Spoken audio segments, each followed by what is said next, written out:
Thank you, Speaker. I am thankful for the opportunity to rise this evening on behalf of Saskatchewan small businesses, communities, and our people against the NDP Liberal government's greedy carbon tax. Canadians are rightly fed up with this Prime Minister and his cruel tax. I hear it each and every opportunity I have to meet with the people of my riding as I travel throughout.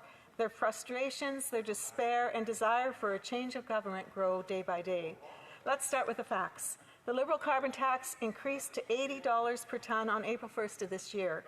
If this government has it their way, their goal is to quadruple that tax to $170 per tonne by 2030.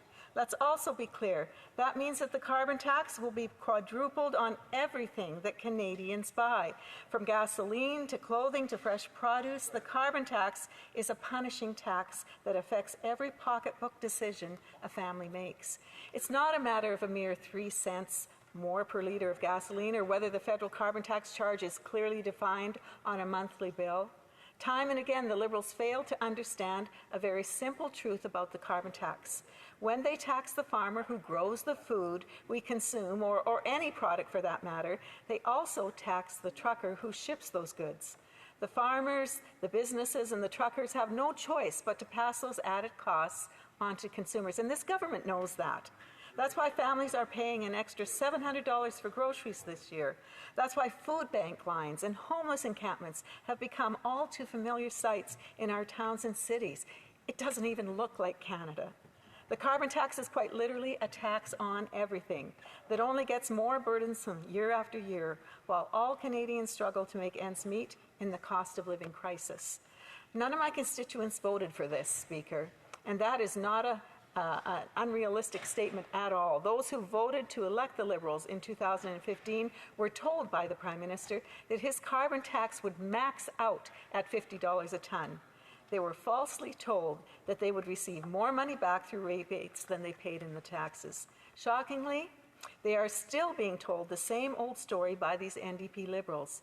Those assurances have been completely thrown out the window. The stories of desperation we hear from our constituents don't align with what this government says, and neither do the hard numbers. It came as no surprise to this House when the Parliamentary Budget Office released an updated carbon tax report that shows most Canadian families are worse off as a result of the carbon tax. In my province of Saskatchewan, by 2030, the average family will have to pay $895 more in carbon taxes than they get back in rebates. It's in the numbers.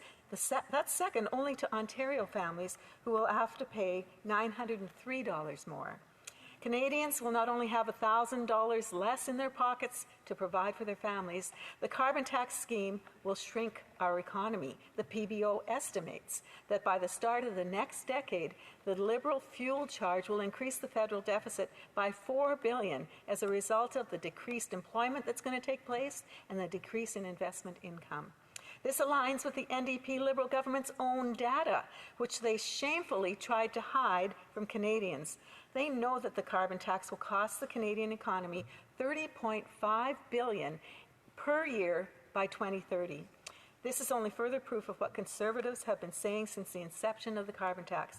It's nothing more than an expensive scam. It is not an environmental plan, it is a tax plan. What an insult to the people of this country, and particularly the people of Saskatchewan. My province is known globally for its environmental stewardship and innovation, and we are proud of what we do and will continue to do it without a carbon tax on our heads.